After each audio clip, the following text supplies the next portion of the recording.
Hello and welcome. My name is Meepless, they, she, he, and this is Literally Graphic. And today we are looking at the currently a duology that is Sheets and Delicates by Brenna Thummler, published in 2018 and then 2021 by apparently both Oni Press and Lionforge. ?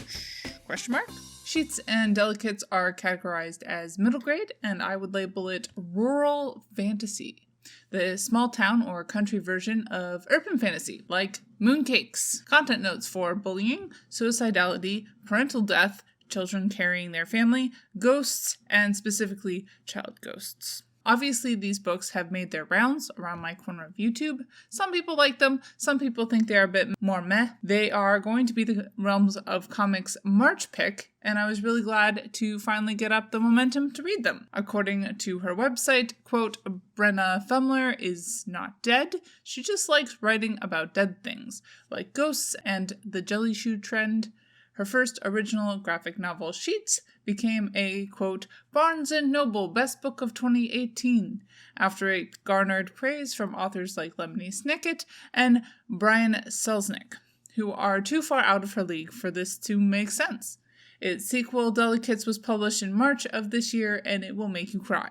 She also created a short comic for COVID Chronicles, a comics anthology, proceeds of which are supporting indie booksellers affected by the pandemic. I think this one is making people cry too. When it's not 2020 or 2021, Brenna spends her free time performing in local theaters, crafting with friends, and booking flights to Nordic countries. She resides in Pittsburgh, PA, with her cat, Vinnie Van Gogh. End quote. Certainly surprised by the mentioning of Daniel Handler, aka Lemony Snicket. What do y'all think of that?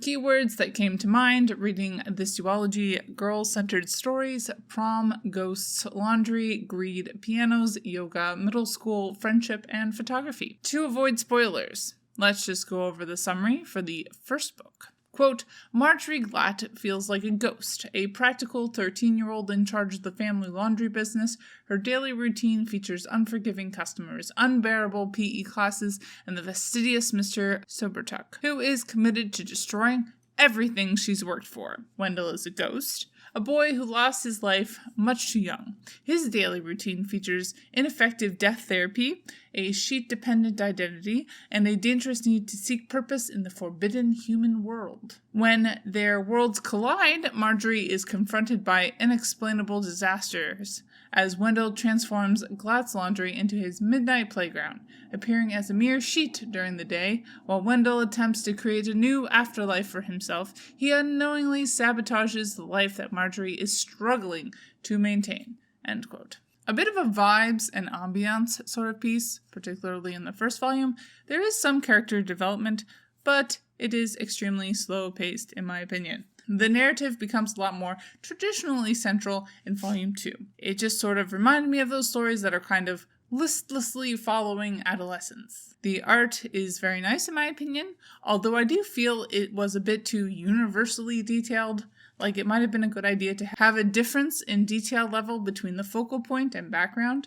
But yeah, that's to my taste. I feel like it helps to communicate narrative meaning, but obviously Thummler can do whatever they want. The color palette is also very nice. As far as gender went, both books feature a female protagonist and a mix of characters of other genders, although nothing is mentioned beyond the binary, and most adults are men. The story was surprisingly lacking in the queer department, but I think that is mostly down to the kinds of middle grade and YA graphic novels I read, spoiling me with their abundance. Besides the gym teacher, things were pretty whitewashed in Volume 1, with the introduction of a black family and prominent secondary character in Volume 2. Being poor and trying to keep her family together after the death of her mother is fairly central to Marjorie's plot in the first volume. Ability versus disability didn't really feel touched on at all in this series, although Eliza Duncan in Volume 2 seems to be on the spectrum. I feel like her dad might have mentioned it in the book, but my brain is not really working right now.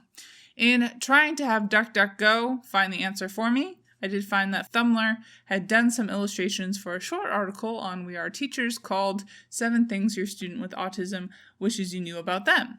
Not really apropos of anything, but it seems nice, so I've linked it in the description. So obviously, I'm a little bit outside of the target demographic here, and many people have really enjoyed this duology. So definitely check it out if it looks interesting at all. I would rate it good, which means 3 out of 5 stars on Goodreads. Bye y'all, keep reading, and organized and capitalist oppression.